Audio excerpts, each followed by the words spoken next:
बिस्मिल्लाहिर्रहमानिर्रहीम। अस्सलाम वालेकुम प्यारे काश्तकार भाइयों। आज हम बात करेंगे गंदम के हवाले से। तो जिन काश्तकार भाइयों ने गंदम की गेती बिजाई की थी, यानी कि जिन काश्तकार भाइयों की गंदम जो है वो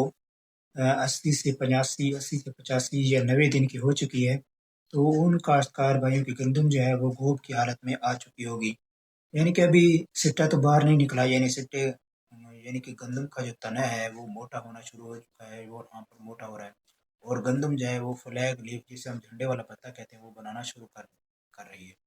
तो इस स्टेज पर हमसे अक्सर काश्तकार भी पूछते हैं कि हम अपनी गंदम को कौन सी खाद लगाएं। तो काफ़ी काश्तकार भाई जो हैं इस स्टेज पर अपनी गंदम को पानी नहीं लगाते, या उनकी गंदम की फसल जो है वो खुश्क रहती है,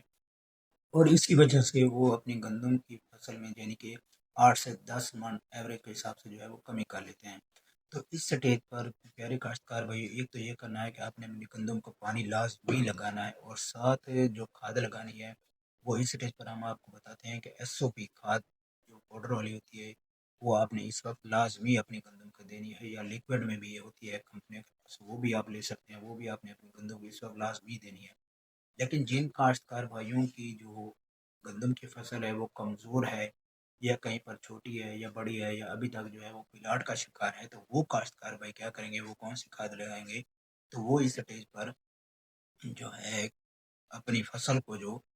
सर सब्ज कैन, जिसे कैल्शियम अमोनियम नाइट्रेट, जो हमारे काश्तकार भाई कुआरा खाद के नाम से भी जानते हैं, उसकी 2 बोरी फी एकड़ के हिसाब से लगाएंगे। यानी कि जिन काश्तकार भाइयों की गंदम जो है वो अच्छी है, यानी कि बिल्कुल सही, लत ग्रीन है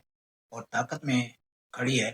तो वो अपनी गंदम को जो है पोटाश लगाएं। और जिन काश्तकार भाइयों की गंदम की फसल जो है वो कमज़ोर है, कहीं पे छोटी है या बड़ी है, वो काश्तकार भाई इस स्टेज पर अपनी गंदम को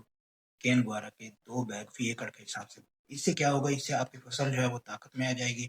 और अच्छी पैदावार भी मिलेगी आपको, ब्लैक लीफ को भी ताकत मिलेगी। इससे आप जो है वो 8 से 10, 10 से 12 मन तक एवरेज हासिल कर सकते हैं।